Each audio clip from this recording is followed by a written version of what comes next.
आपका यूनिक प्रज्ञान यूट्यूब परिवार में हार्दिक स्वागत है, वंदन है, अभिनंदन है। प्यारे साथियों, आज का यह वीडियो होने वाला है काफी इंपॉर्टेंट, क्योंकि इस वीडियो में करने वाले हम लोग पीजीटी 2021 का प्रश्न पत्र हल। और इस प्रश्न पत्र को हल करना प्रारंभ करें इससे पूर्व अगर वीडियो को पहली बार देख रहे हैं तो चैनल पर नए हैं तो कृपया चैनल को सब्सक्राइब, वीडियो को लाइक और शेयर करना बिल्कुल न भूलें।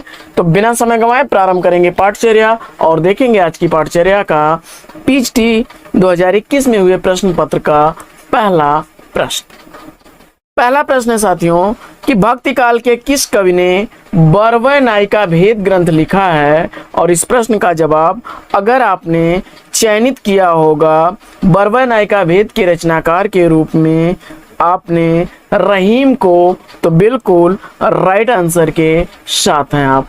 विकल्प एक इसका सही उत्तर है। अगला प्रश्न है कि उत्तर रामचरितम का प्रधान रस कौन सा है, इसका आपको जवाब बताना है। और उत्तर रामचरितम का प्रधान रस आपने सेलेक्ट कर लिया करुण रस को, तो विकल्प 2 इस प्रश्न का बिल्कुल राइट आंसर है। अगला प्रश्न है कि उर्दू आगत शब्द है, तो उर्दू किस भाषा से आया हुआ शब्द है, इसका आपको जवाब बताना है। और उत्तर में अगर आपने तुर्की चुना विकल्प 4 को सही उत्तर के साथ हैं आप। अगला प्रश्न है कि एक में उपसर्ग का प्रयोग है, तो वह कौन सा शब्द है जिसमें उपसर्ग का प्रयोग किया गया है। तो इसमें जो है आपने सेलेक्ट किया अगर विकल्प 4 कुढंग को, तो बिल्कुल राइट आंसर है। ढंग शब्द में कु उपसर्ग लगा हुआ है और ढंग को कुढंग कर दिया है, विकल्प 4 इस प्रश्न का बिल्कुल राइट आंसर है। अगला प्रश्न है कि निम्नलिखित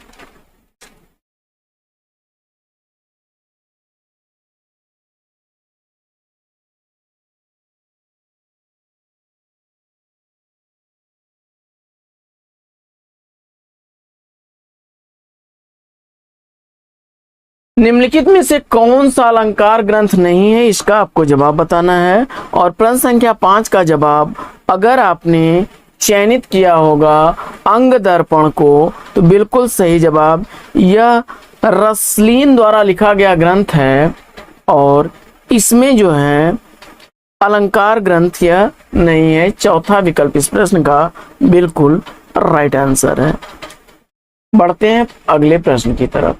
और अगला प्रश्न है कि यथाशक्ति में कौन सा समास है, तो बड़ा आसान सा प्रश्न है। और इस प्रश्न का जवाब मुझे उम्मीद है कि आपने अब बेईभाव चुना होगा, तो बिल्कुल सही जवाब के साथ हैं आप। अगला प्रश्न है कि हिंदी के मार्क्सवादी समीक्षक इसमें कौन है। तो मार्क्सवादी समीक्षक के रूप में अगर आपने सेलेक्ट किया है नामवर सिंह को, तो बिल्कुल सही जवाब है आपका विकल्प 3। अगला प्रश्न है कि निसहाय हिंदू उपन्यास के लेखक कौन है। तो निसहाय हिंदू उपन्यास राधा कृष्णदास द्वारा लिखा गया उपन्यास है, विकल्प 4 इसका राइट आंसर है। अगला प्रश्न है कि दिए गए विकल्पों में एक जो है विकल्प आपका शुद्ध होगा, एक वाक्य शुद्ध है उसका आपको चयन करना है। तो इसमें जो है शुद्ध वाक्य अगर आपने सेलेक्ट किया तट पर लगे वृक्ष और लताओं से नदी की शोभा बढ़ गई थी, विकल्प 1 को, तो सही उत्तर के साथ हैं आप। अगला प्रश्न है कि सौर सेनी अपभ्रंश के अंतर्गत आने वाली भाषा कौन सी नहीं है। और इस प्रश्न का जवाब मुझे उम्मीद है कि आपने सिंधी को चुना होगा। सिंधी जो है यह ब्राचड़ अपभ्रंश से विकसित भाषा है, तो विकल्प 2 इसका राइट आंसर है। अगला प्रश्न है कि नैनों की नीलम की घाटी किस रस धन से छा जाती हो, वह कौंध की जिससे अंतर की शीतलता ठंडक पाती हो। प्रस्तुत पंक्तियां कामायनी के किस सर्ग से ली गई हैं। और इस प्रश्न का जवाब मुझे उम्मीद है कि आपने लज्जा सर्ग चुना होगा, तो विकल्प 1 इसका राइट आंसर है। कामायनी में 15 सर्ग हैं साथियों, चिंता, आशा, श्रद्धा, काम, वासना, लज्जा, कर्म, ईर्ष्या, पीड़ा, स्वप्न, संघर्ष, निर्वेद, दर्शन, रहस्य और आनंद। अगला प्रश्न है कि छोटी, हल्की, गोल और किनारेदार वाली दिखाओ, वाक्य में अपेक्षित है।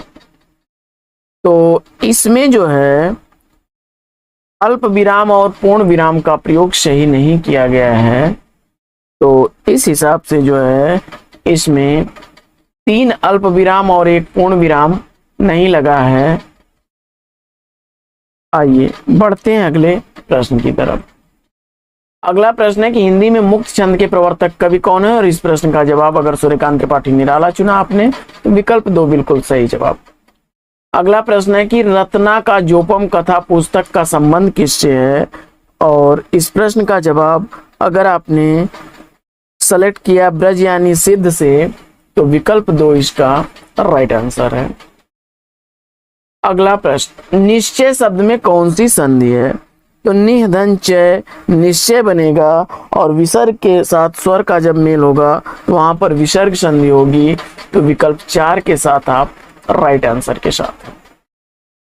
अगला प्रश्न है कि मरने के लिए तैयार हो जाना मुहावरे का अर्थ क्या होगा, तो मरने के लिए तैयार हो जाना मुहावरे का अर्थ बनेगा, इसमें जो है सिर पर कफर बांध लेना। विकल्प 3 इस प्रश्न का राइट आंसर हो जाएगा। अगला प्रश्न है कि किस वाक्य में एक वचन का प्रयोग हुआ है, प्रश्न संख्या 17 का जवाब आपको बताना है, और इसका जवाब मुझे उम्मीद है कि आपने लिखा होगा लड़के ने कहा। लड़के ने कहा, इसमें एक वचन है, विकल्प 2 इसका राइट आंसर है। अगला प्रश्न है कि 10 कुमार चरितम के रचनाकार कौन है, जवाब में आपने आचार्य दंडी को चुना तो विकल्प 1 इस प्रश्न का बिल्कुल सही जवाब है। और 10 कुमार चरितम तथा काव्यादर्श इनकी प्रसिद्ध रचनाएं हैं, जबकि मेघदूतम, अभिज्ञान शाकुंतलम, रघुवंशम ये कालिदास की रचनाएं हैं। अगला प्रश्न साथियों, अगला प्रश्न है कि शैशव के सुंदर प्रभात का मैंने नव विकास देखा, यौवन की मादक लाली में यौवन का उल्लास देखा। पंक्तियां किसके द्वारा लिखी गई हैं, इसका आपको जवाब बताना है। और प्रश्न संख्या 19 का जवाब अगर आपने चयनित किया विकल्प 4 सुभद्रा कुमारी चौहान को तो बिल्कुल राइट आंसर है आपका। अगला प्रश्न है कि जब ते इतते घनश्याम सुजान अचानक ही बलसंग सिधारे करे, कर पै मुख चंद धरे सजनी नित सोचित हैं दुकहा मन मारे। प्रस्तुत पंक्तियों में किस संचारी भाव का उल्लेख है, इसका आपको जवाब बताना है। और इस प्रश्न का जवाब अगर आपने चयनित कर लिया प्रश्न संख्या 20 का, इसमें स्मृति संचारी भाव को तो बिल्कुल राइट आंसर है आपका, विकल्प 2। अगला प्रश्न है कि निम्नलिखित में से कौन सी रचना के लेखक का नाम सही है, क्षमा करें सही नहीं है। तो इसमें जो है आपका जुलूस रुका है विवेकी राय का, शिखरों के सेतु शिव प्रसाद सिंह का, और तुम चंदन अंबानी विद्यानिवास मिश्र का, सदाचार का तावीज यह हरिशंकर परशाई का है। तो विकल्प 4 इस प्रश्न का राइट आंसर बनेगा। अगला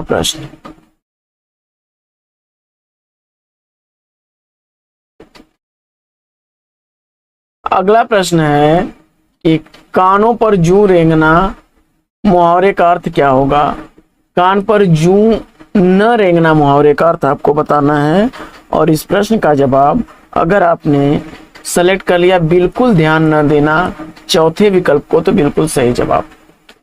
अगला प्रश्न है कि तांबे के कीड़े नामक लघु नाटक के लेखक कौन है, और इस प्रश्न का जवाब अगर आपने चयनित कर लिया विकल्प 3 राम कुमार वर्मा तो राइट आंसर है आपका।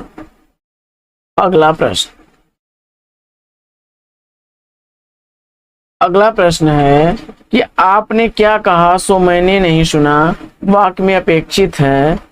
तो इस प्रश्न का जवाब अगर आपने चयनित कर लिया,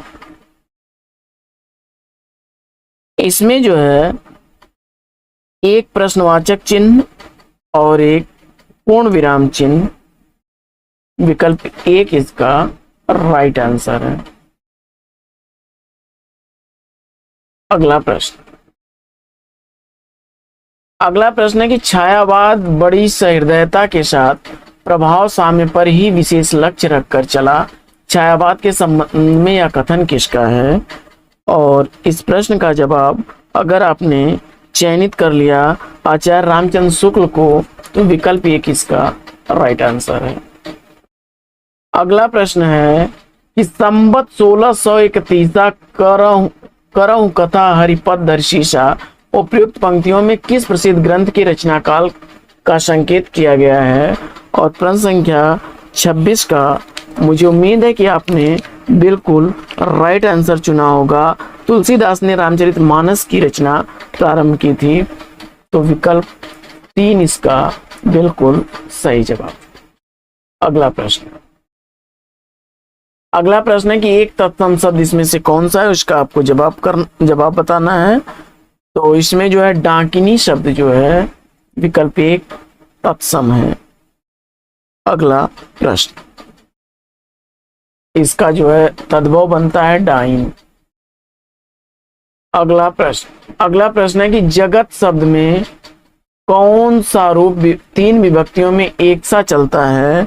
और इस प्रश्न का जवाब अगर आपने सेलेक्ट कर लिया जगदभ्याम विकल्प 2 को, तो राइट आंसर है आपका। अगला प्रश्न है कि बिहारी अकेले कवि हैं जिन्होंने ग्रामीण संस्कृति के विरुद्ध घृणा की अभिव्यक्ति की है। यह कथन किसका है? तो जवाब हो जाएगा यह कथन डॉक्टर बच्चन सिंह का है। विकल्प 4 इसका राइट आंसर है। अगला प्रश्न है कि एक की वर्तनी शुद्ध है, इसका आपको जवाब बताना है। और इसमें शुद्ध वर्तनी वाला शब्द आपने चयनित कर लिया विकल्प 1 अनन्नास को, तो राइट आंसर है आपका। अगला प्रश्न है कि विष्णु प्रभाकर द्वारा लिखी गई आवारा मसीहा क्या है? तो यह जो है शरद चंद्र चटर्जी की जीवनी है। विकल्प 2 इसका राइट आंसर है।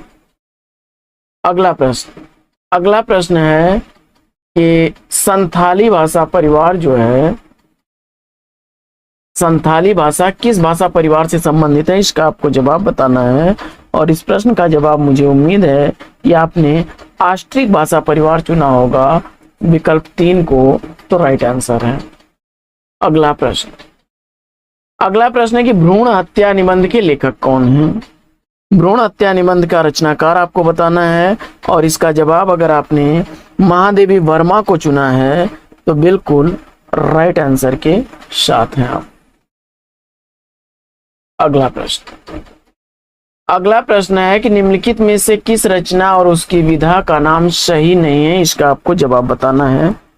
तो इस प्रश्न का जवाब मुझे उम्मीद है कि आपने सेलेक्ट किया होगा जूठन को, क्योंकि जूठन संस्मरण नहीं बल्कि आत्मकथा है। जूठन आत्मकथा है, ओम प्रकाश वाल्मीकि द्वारा लिखी गई यह रचना है। तो विकल्प 4 इस प्रश्न का राइट आंसर हो जाएगा। ऋण जल धन रिपोर्टाज विधा की रचना है। क्या बोलूं क्या याद करूं आत्मकथा है हरिवंश राय बच्चन की। और आवारा मसीहा जीवनी है, विष्णु प्रभाकर द्वारा लिखी गई है शरद चंद्र की। तो साथियों बढ़ते हैं अगले प्रश्न की तरफ और देखते हैं अगला प्रश्न। अगला प्रश्न है कि पंत जी की रचनाओं वीणा और पल्लव दोनों में अंग्रेजी कविताओं के लिए हुए भाव और अंग्रेजी भाषा के लाक्षणिक प्रयोग बहुत मिलते हैं।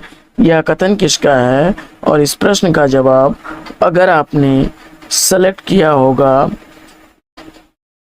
रामचंद्र शुक्ल को, तो बिल्कुल सही जवाब विकल्प 2। अगला प्रश्न है कि किसी शुभ कार्य को विधि विधान और श्रद्धा पूर्वक करना क्या कहलाता है? तो जवाब हो जाएगा इसका अनुष्ठान। विकल्प 3 इसका राइट आंसर है। अगला प्रश्न है कि शांति प्रिय द्विवेदी कृत परिव्राजक की प्रजा क्या है? और इस प्रश्न का जवाब अगर आपने सेलेक्ट कर लिया है आत्मकथा, तो बिल्कुल राइट आंसर के साथ हैं आप।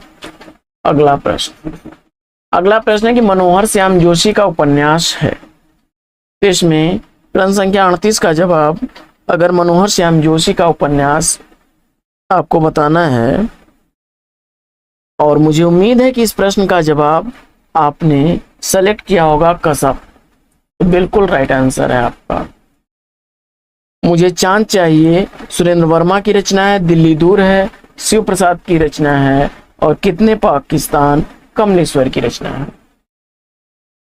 अगला प्रश्न है कि अंतस्थ व्यंजन इसमें से कौन से हैं, और इसका जवाब मुझे उम्मीद है कि विकल्प 4 ही आपने चुना होगा, तो राइट आंसर है आपका यह रल होगा। अगला प्रश्न है कि जे हाल मिस्की मकुन तगा फुल दुराय नैना बनाए बतिया, यह प्रसिद्ध पंक्ति किस रचनाकार की है, और मुझे उम्मीद है कि इसका जवाब आपने अमीर खुसरो को चुना होगा, तो विकल्प ए इसका राइट आंसर है। अगला प्रश्न है कि भाग्य का पर्यायवाची कौन सा नहीं है, तो भाग्य का पर्यायवाची इसमें अगर आपने सेलेक्ट कर लिया नियत, तो बिल्कुल राइट आंसर है, यह भाग्य का पर्यायवाची नहीं है। अगला प्रश्न, अगला प्रश्न है कि निम्न में से कौन सा उपन्यास उसके लेखकों के साथ सुमेलित नहीं है, इसका आपको जवाब बताना है। तो इसमें जो है झीनी झीनी बीनी चदरिया अब्दुल बिस्मिल्लाह की रचना है, पहला पड़ाव श्रीलाल शुक्ल की रचना है, और मैया दास की माड़ी भीष्म साहनी की रचना है। जबकि अब्दुल्ला दीवाना शंकर शेष का नहीं है, यह जो है लक्ष्मी नारायण लाल द्वारा लिखा गया है, लक्ष्मी नारायण लाल द्वारा लिखा गया है, तो विकल्प 4 इस प्रश्न का राइट आंसर हो जाएगा। अगला प्रश्न है कि संत साहित्य के संदर्भ में कौन सा कथन उचित नहीं प्रतीत होता, इसका आपको जवाब बताना है। तो इसमें जो है संत साहित्य एक वैचारिक भूमि पर स्थित है, यह विकल्प तो सही है। रामचंद्र शुक्ल के अनुसार यह इस्लामिक आक्रमण से पराजित हिंदू जनता की असहाय मन स्थिति का परिणाम है, यह भी सही है। संत साहित्य को मात्र भजन पूजन के स्तर पर देखा जा सकता है, यह विकल्प सही नहीं है इसके संदर्भ में। बाकी हजारी प्रसाद द्विवेदी के अनुसार संत साहित्य या भक्ति आंदोलन भारतीय चिंतन धारा का स्वाभाविक विकास है, यह सही कथन है। आइए बढ़ते हैं आगे और देखते हैं अगला कथन। बढ़ते हैं अगले प्रश्न की तरफ, और अगला प्रश्न है, अगला प्रश्न, फूल मरे पै मरे न बासु, यह प्रसिद्ध उक्ति जो है किसकी है, और इसका जवाब अगर आपने मलिक मोहम्मद जैसी चुना है, तो विकल्प 4 इसका राइट आंसर है।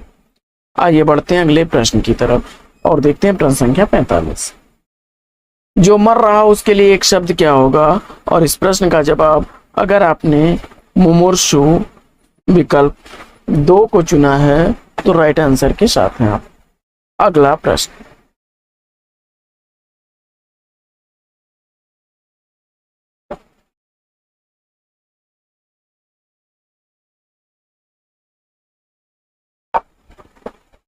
अगला प्रश्न है कि एक वाक्य शुद्ध है, इसका आपको जवाब बताना। एक वाक्य इसमें शुद्ध है और वह शुद्ध वाक्य कौन सा है, इसका आपको जवाब बताना है। मुझे उम्मीद है कि इस प्रश्न का जवाब आपने सेलेक्ट किया होगा विकल्प 4 को। उन्होंने बहुत सी पुस्तकें एकत्र कर ली हैं, विकल्प 4। अगला प्रश्न, अगला प्रश्न है कि एक में तालव्य ध्वनियों का प्रयोग हुआ, इसमें से कौन सी ध्वनि है जिसमें तालव्य ध्वनि का प्रयोग हुआ है। तो इस प्रश्न का जवाब आपने अगर च वर्ग को सेलेक्ट किया, चाचा, तो बिल्कुल राइट आंसर है। अगला प्रश्न है कि इस बोली में कर्ता कारक की विभक्ति का प्रयोग नहीं होता है। इस प्रश्न का जवाब अगर आपने चुना होगा अवधि, तो बिल्कुल राइट आंसर है, विकल्प 3। अगला प्रश्न, अगला प्रश्न है कि अयोध्या सिंह उपाध्याय हरिऔध द्वारा रचित ठेठ हिंदी का ठाठ किस विधा की रचना है, इसका आपको जवाब बताना है। और मुझे उम्मीद है कि इस प्रश्न का जवाब आपने बिल्कुल सही चुना होगा, उपन्यास 3 को, तो राइट आंसर है। अगला प्रश्न है कि निम्नलिखित में से कौन सा शब्द उत्तर का विलोम नहीं है। तो उत्तर का विलोम इसमें जो है कौन सा नहीं है, तो जवाब हो जाएगा पूर्व। अगला प्रश्न है कि शेखर जोशी की कहानी अगर इसमें आपने चुना है मेरा पहाड़, तो बिल्कुल राइट आंसर है विकल्प 2 इसका राइट आंसर हो जाएगा। बाकी महुए का पेड़ मार्कंडे की रचना है, पंचलाइट फणीश्वरनाथ रेणु की रचना है, और कर्मनाशा की हार शिव प्रसाद सिंह की रचना है। अगला प्रश्न है कि कुबलय माला कथा के रचनाकार कौन है। तो आपने इसका जवाब उद्योतन सूर्य को चुना, तो विकल्प 2 बिल्कुल राइट आंसर है। अगला प्रश्न है कि मानव प्रकृति का ज्ञान तुलसीदास से अधिक उस युग में किसी को नहीं था, यह कथन किसका है। और इस प्रश्न का जवाब अगर आपने चयनित कर लिया आचार्य रामचंद्र शुक्ल, तो पहला विकल्प इसका बिल्कुल सही जवाब है। अगला प्रश्न है कि पहाड़ी हिंदी का विकास किस अपभ्रंश से हुआ है। तो पहाड़ी हिंदी का विकास अगर आपने खस अपभ्रंश को चुना, तो विकल्प 4 बिल्कुल सही जवाब। अगला प्रश्न है कि तार सप्तक का प्रकाशन काल आपको बताना है, और जवाब में 1943 ईस्वी अगर आपने सेलेक्ट किया, तो राइट आंसर के साथ हैं आप। अगला प्रश्न है कि इनमें से एक का अर्थ है ऐतराज है, इसका आपको जवाब बताना है। और इस प्रश्न का जवाब अगर आपने आपत्ति चुना, तो विकल्प 4 इसका राइट आंसर हो जाएगा आपत्ति। अगला प्रश्न है कि बहुवचन की दृष्टि से एक वाक्य शुद्ध है। तो बहुवचन की दृष्टि से इसमें से शुद्ध वाक्य अगर आपने सेलेक्ट किया चिड़िया उड़ गई, विकल्प 4 को, तो राइट आंसर है आपका। अगला प्रश्न है कि इस बोली में उत्तम पुरुष एक वचन के स्थान पर उत्तम पुरुष बहुवचन का प्रयोग होता है। तो इस प्रश्न का जवाब मुझे उम्मीद है कि आपने खड़ी बोली चुना, तो बिल्कुल राइट आंसर है आपका। अगला प्रश्न है कि नई कविता के विषय में असत्य कथन आपको चयन करना है। तो नई कविता के संदर्भ में जो है इसमें नए भाव बोधों की अभिव्यक्ति हुई, इसमें जीवन के प्रति आस्था है। और अगला जो है नई कविता के रचयिताओं में अधिकांशतः प्रगतिवादी और प्रयोगवाद के खेमे में रह चुके हैं, तो तीसरा विकल्प इसका राइट आंसर हो जाएगा। और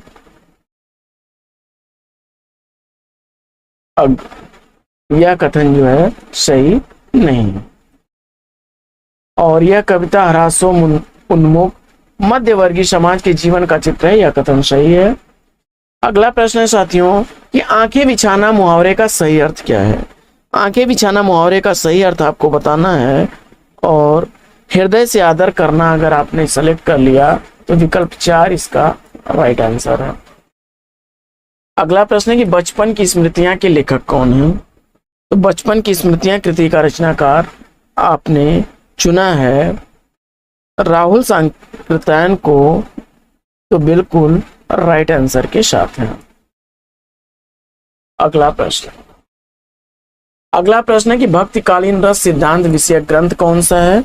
और इस प्रश्न का जवाब अगर आपने रस सिद्धांत को चुना है, रस सिद्धांत विषयक ग्रंथ भक्तिकाल का रस मंजरी को, तो राइट आंसर के साथ हैं आप रस मंजरी, विकल्प 2। अगला प्रश्न है कि पुष्य या पुंड को हिंदी का प्रथम कवि किस आलोचक ने माना है। तो पुष्य या पुंड को हिंदी का प्रथम कवि मानने वाले शिव सिंह सेंगर हैं, विकल्प 4 इसका सही उत्तर है। अगला प्रश्न है कि अष्टाध्यायी के रचनाकार कौन है। और अष्टाध्यायी का रचनाकार आपने पाणिनि को चुना, सही जवाब के साथ है। अगला प्रश्न है कि वीणा पाणी में कौन सा समास है। और जवाब में अगर बहुव्रीहि आपने मारा है, तो बिल्कुल सही जवाब। अगला प्रश्न, विज्ञान गीता किसके द्वारा लिखी गई रचना है? और जवाब में केशवदास चुना, तो बिल्कुल सही जवाब। अगला प्रश्न है कि तुम्हारे मुंह में घी शक्कर का सही अर्थ क्या होगा? और इस प्रश्न का जवाब, अगर आपने विकल्प एक चुन लिया है, ईश्वर करे तुम्हारा समाचार सत्य हो, तो राइट आंसर है। अगला प्रश्न है कि इतिवृत्ति और आलोचना का समवेत रूप होने से वह इतिहास आज भी प्रकाश स्तंभ बना हुआ है। इस कथन में जिस इतिहास की ओर संकेत किया गया है उसके लेखक कौन है? तो इस प्रश्न का जवाब, अगर आपने चुन लिया मिस्र बंध 3 विकल्प को, तो राइट आंसर है। अगला प्रश्न, अगला प्रश्न है कि निम्नलिखित में से बहुब्रीहि समास का उदाहरण कौन सा नहीं है? और इस प्रश्न का जवाब, मुझे उम्मीद है कि आपने राजपुरुष चुना होगा, कर्मधारय समास है, विकल्प 4 इसका राइट आंसर। अगला प्रश्न है कि निम्नलिखित में से एक सूर्य का पर्यायवाची है, तो सूर्य का पर्यायवाची आपको बताना है। और इस प्रश्न का जवाब, अगर आपने अर्क को चुना, तो बिल्कुल सही जवाब। अगला प्रश्न है कि निम्नलिखित में से घनानंद की रचना कौन सी नहीं है? तो घनानंद की रचना इसमें से अगर आपने पक्षी विलास को चुना है, तो राइट आंसर है आपका। अगला प्रश्न, अगला प्रश्न है कि मंगलेश डबराल द्वारा लिखा गया कविता संग्रह इसमें कौन सा है? और जवाब में आपने पहाड़ पर लालटेन चुना, तो विकल्प 2 बिल्कुल सही जवाब। अगला प्रश्न है कि निम्न में से समष्टि का विलोम क्या होगा? और समष्टि का विलोम अगर आपने व्यष्टि चुना है, तो विकल्प 3 इसका राइट आंसर हो जाएगा। अगला प्रश्न, अगला प्रश्न है कि निम्नलिखित में से कौन सा धनुष का पर्याय नहीं है? तो धनुष का पर्यायवाची जो नहीं है उसका आपको जवाब बताना है। और अगर आपने असी चुना है, तो यह तलवार का पर्यायवाची होता है, विकल्प 2 इसका राइट आंसर हो जाएगा। आइए बढ़ते हैं अगले प्रश्न की तरफ और देखते हैं अगला प्रश्न। अगला प्रश्न है कि अकहानी आंदोलन के पुरस्कर्ता कौन माने जाते हैं? और जवाब में मुझे उम्मीद है कि आपने गंगा प्रसाद बिमल को चुना होगा, तो बिल्कुल राइट आंसर है। अगला प्रश्न है कि भारतीय भाषा विज्ञान की प्रसिद्ध मुनित्रयी में सम्मिलित कौन नहीं है? और इस प्रश्न का जवाब, अगर आपने भरथरी को चुना, तो विकल्प 4 इसका राइट आंसर है। अगला प्रश्न है कि इसमें से एक पतवार का पर्यायवाची है। और इस प्रश्न का जवाब, अगर आपने चयनित कर लिया विकल्प 3 कर्ण को, तो राइट आंसर के साथ है। अगला प्रश्न है कि सोम प्रभु सूर्य की इसमें से रचना कौन सी है? और जवाब में मुझे उम्मीद है कि आपने कुमारपाल प्रतिबोध को चुना होगा, तो विकल्प 2 इसका राइट आंसर। अगला प्रश्न है कि निम्न में से सर्वेश्वर दयाल सक्सेना की रचना कौन सी नहीं है? तो सर्वेश्वर दयाल सक्सेना की रचना इसमें से कौन सी नहीं है? तो एक शहर की मौत, यह रचना सर्वेश्वर दयाल सक्सेना की ना होकर के अमृता प्रीतम की रचना है, अमृता प्रीतम की रचना है, तो विकल्प 4 इसका राइट आंसर हो जाएगा। बाकी पागल कुत्तों का मसीहा, खूंटियों पर टंगे लोग और काठ को घंटियां, ये जो 3 रचनाएं जो हैं यह अमृता प्रीतम की हैं। और अगला प्रश्न,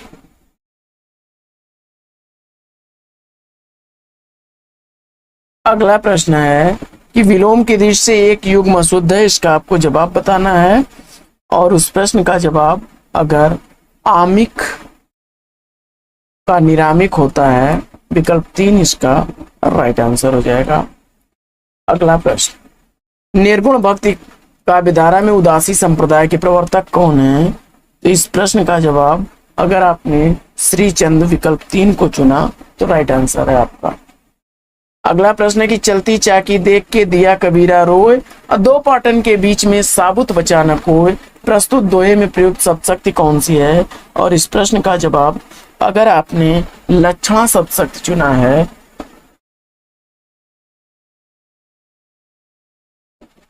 तो दूसरा विकल्प इस प्रश्न का बिल्कुल सही जवाब। अगला प्रश्न है कि 21वीं सदी का लड़का किस कहानीकार की कृति है।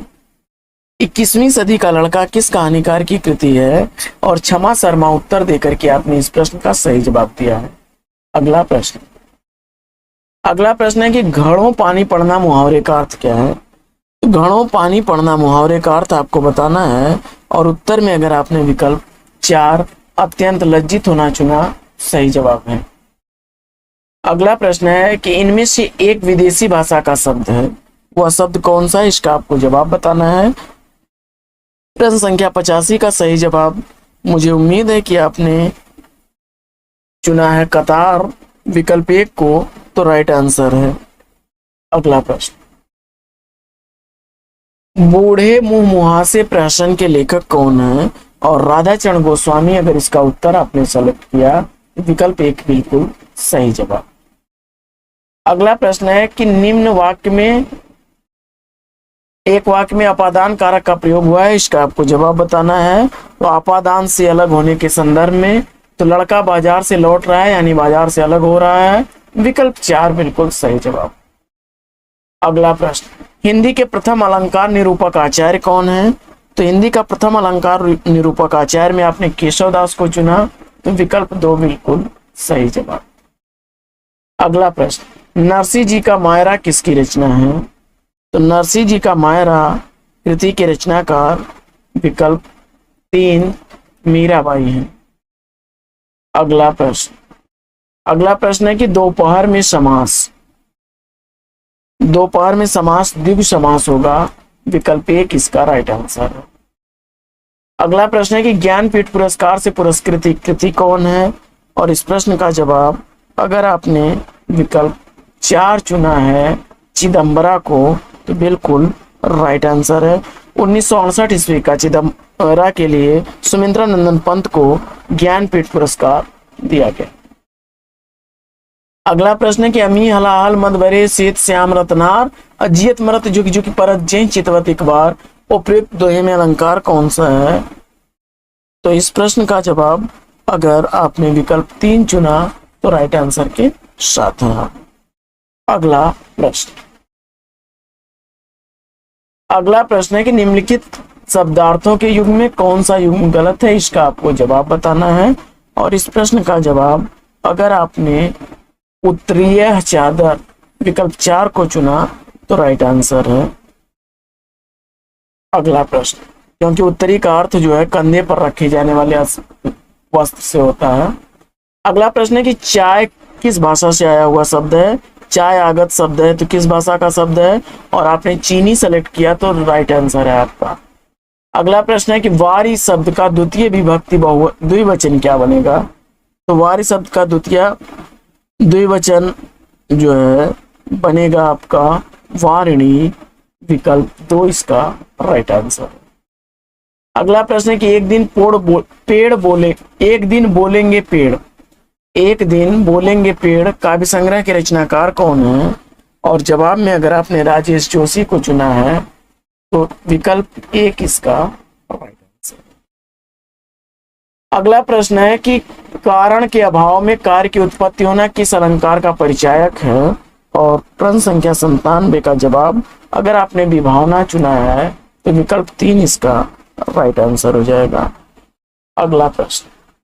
अगला प्रश्न है कि रीतिकाल को सर्वप्रथम श्रृंगार काल नाम रखने का सुझाव किसने दिया।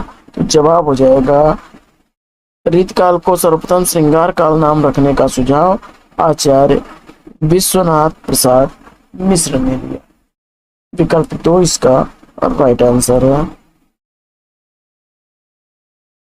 अगला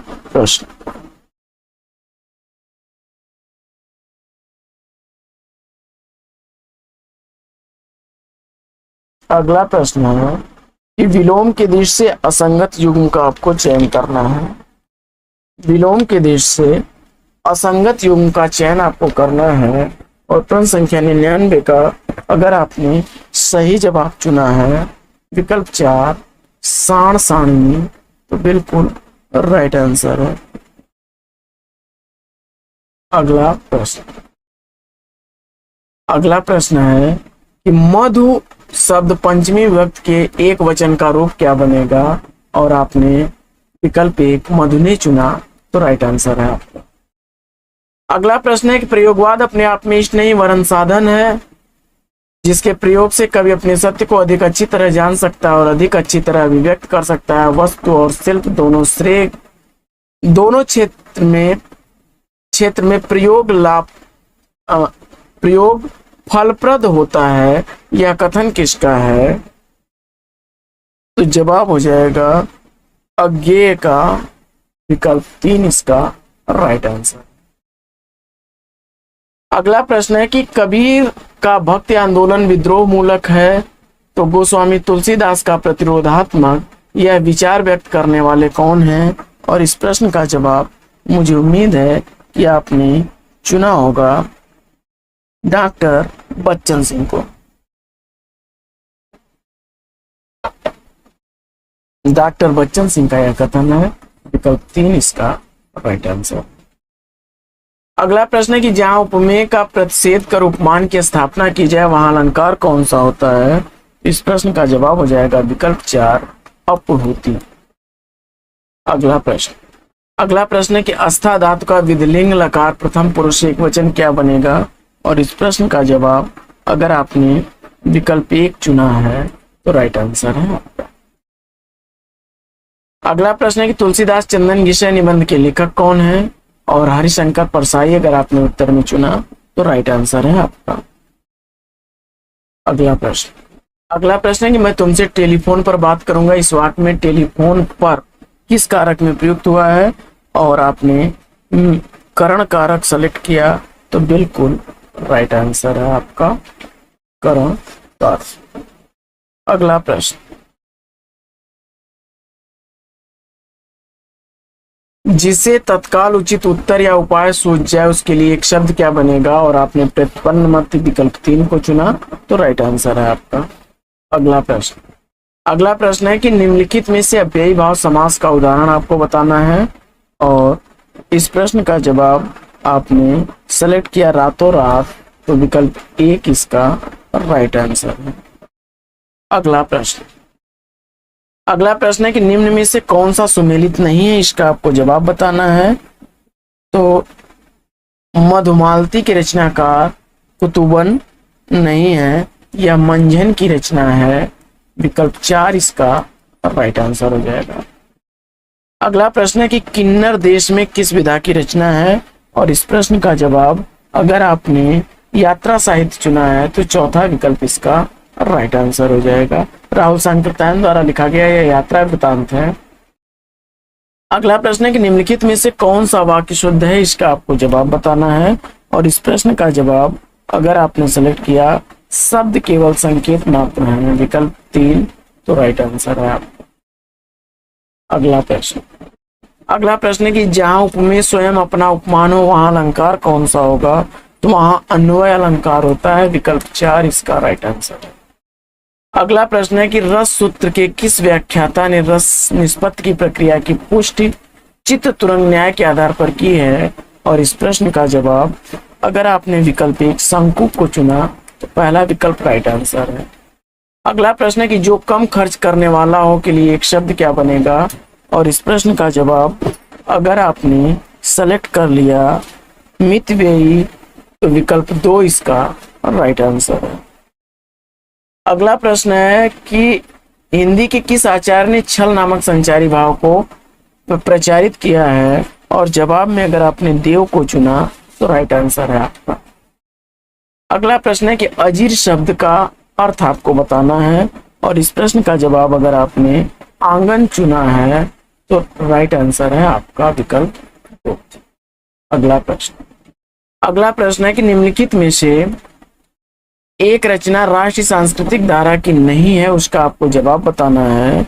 और इस प्रश्न का जवाब अगर आपने विसर्जन को चुना तो बिल्कुल राइट आंसर आया आपका। मैथिली शरण गुप्त की यह रचना है जो राष्ट्रीय सांस्कृतिक काव्य धारा से नहीं जुड़ी है। अगला प्रश्न है कि सर्वेश्वरा घोष वंतो बल वंतो वक्तव्य यह कथन किस ग्रंथ से अवतरित है? और इस प्रश्न का जवाब अगर आपने विकल्प 4 चुना है अष्टाध्यायी तो बिल्कुल राइट आंसर के साथ है। अगला प्रश्न है कि वरवय छंद है, तो इस प्रश्न का जवाब अगर अर्ध सम्मात्रिक आपने चुना तो विकल्प 2 इसका राइट आंसर है। अगला प्रश्न है कि लिंग की दृष्टि से एक वाक्य शुद्ध है, इसका आपको चयन करना है और इसमें आपने सेलेक्ट किया विकल्प 2, तो बिल्कुल राइट आंसर है। दही खट्टा है, दही पुलिंग होता है साथियों। अगला प्रश्न,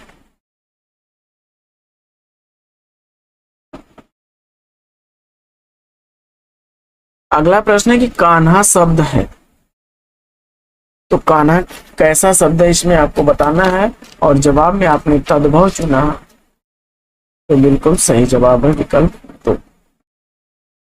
अगला प्रश्न है कि आचार्य रामचंद्र शुक्ल के अनुसार छायावाद में प्राप्त होने वाली प्रतीक शैली पर किस साहित्य का प्रभाव है, और इस प्रश्न का जवाब अगर आपने सेलेक्ट कर लिया अंग्रेजी तो बिल्कुल राइट आंसर है। अगला प्रश्न है कि निम्नलिखित में से अघोष महाप्राण ध्वनि कौन सी है, और इसका जवाब आपने विकल्प 1 चुना तो राइट आंसर के साथ है। अगला प्रश्न, मीराबाई की उपासना कैसी है, तो मीराबाई की माधुर्य भाव की उपासना है, विकल्प 1 इसका राइट आंसर। अगला प्रश्न है कि निम्न में से कौन सा गीत नाट्य नहीं है, और इस प्रश्न का जवाब अगर आपने प्रश्न संख्या 125 का राइट आंसर चुना ज्योत्सना विकल्प 4 को सुमित्रा नंदन पंत द्वारा, तो बिल्कुल राइट आंसर है, यह गीत नाट्य नहीं। तो साथियों पाठचर्या कैसी लगी कमेंट्स करके जरूर बताइएगा। आज की पाठचर्या मिलेंगे यहीं पर विराम। वीडियो अगर अच्छा लगा हो तो वीडियो को लाइक और शेयर कर दीजिए। चैनल पर पहली बार है तो चैनल को सब्सक्राइब कर लीजिए। फिर मिलते हैं आपसे अगले वीडियो में एक नए प्रकरण, एक नए टॉपिक, एक नए अंदाज में। तब तक के लिए लेंगे आपसे विदा। आपका जीवन मंगलमय हो। वेस्ट विशेष वेस्ट अपना जय हिंद साथियों।